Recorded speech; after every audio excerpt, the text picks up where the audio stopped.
ମାନେ ତୁ ଗୋଟେ କଥା କହ, ଦେଖୁଛୁ ଭିଡ଼ିଓଟା ଯଦି, ମାନେ ତିନି ପ୍ରକାର ଦୁନିଆରେ ପାପ ଅଛି। ଗୋଟେ ହେଲା ମିଛ କହିବା, ଦ୍ୱିତୀୟ ହେଲା ଚୋରି କରିବା, ଆଉ ତିନି ନମ୍ବରଟା ହେଲା ଏମିତିଆ ସାଙ୍ଗ ରଖିବା ଯିଏ ପକେଟରେ ପଇସା ଥାଇକି ବି ପାନ ଦୋକାନରେ ପହଞ୍ଚିଲା ବେଳକୁ କହିବ ଆରେ ଶଳା ପର୍ସଟା ଘରେ ରହିଗଲା ରେ। ମାନେ ଆଜିକାଲି ସାଙ୍ଗଙ୍କ ଭେରାଇଟି ଦେଖିଲେ ଲାଗୁଛି ଭଗବାନ ଫ୍ରେଣ୍ଡସିପ୍କୁ ମ୍ୟାନୁଫ୍ୟାକ୍ଚରିଂ ୟୁନିଟ୍ରେ ଘୋଟାଲା କରିକି ରଖିଛନ୍ତି। ମାନେ ଫାର୍ଷ୍ଟ ଟାଇପ୍ର ସାଙ୍ଗ ହେଉଛନ୍ତି ଗୁଗୁଲ୍ ମ୍ୟାପ୍ ସାଙ୍ଗ। କିଛି ସାଙ୍ଗ ଥିବେ ଯାହାକୁ ପଚାରିବ ଭାଇ କେଉଁଠି ଅଛୁ, ସେ କହିବ ଭାଇ ଏଇ ତ ପହଞ୍ଚିଗଲି ଗଳି ମୁଣ୍ଡରେ ଆଉ। କିନ୍ତୁ ସତ କଥା ହେଲା ସେ ଯେତେବେଳେ ବାଥରୁମ୍ରେ ଥାଇକି ମଗରେ ପାଣି ଢାଳୁଥିବ ସେତେବେଳେ। ଏମାନଙ୍କ ପାଇଁ ଗୋଟେ ଫେମସ୍ ଡାଇଲଗ୍ ଅଛି, କେଉଁଠି ଥିଲୁ ବେ ଏତେ ସମୟ, ଶଳା ପୁରା ଖୋଳିକି ପୋତିଦେବି ତୋତେ।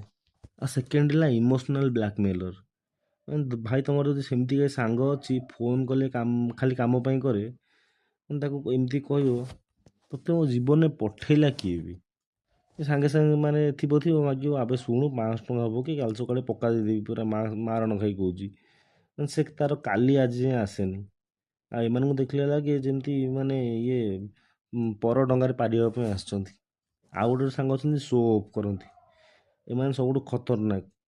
ସାଙ୍ଗେ ସାଙ୍ଗେ ନୂଆ ଆଇଫୋନ୍ ଯଦି କିଣିଥିବେ ସାଙ୍ଗେ ସାଙ୍ଗେ ଷ୍ଟାଟସ୍ ଦେବେ feeling blessed with brothers gift. ଆବେ କୋଉ ଭାଇ ତୋର, କିସ୍ତି ତ ବାପା ଭରୁଛନ୍ତି। ୟାଙ୍କୁ ଦେଖିଲେ ଇଚ୍ଛା ହୁଏ ମାନେ ଇଏ ଚପଲ ଦିଟା ମାରିବା ପାଇଁ ଇଚ୍ଛା ହୁଏ।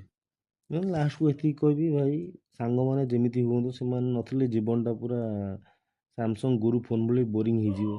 କାରଣ କଷ୍ଟ ବେଳେ ଗାର୍ଲଫ୍ରେଣ୍ଡ ଥାଉ କି ନଥାଉ, ଏଇ ଶଳା ମାନେ ନିଶ୍ଚୟ ରହିବେ।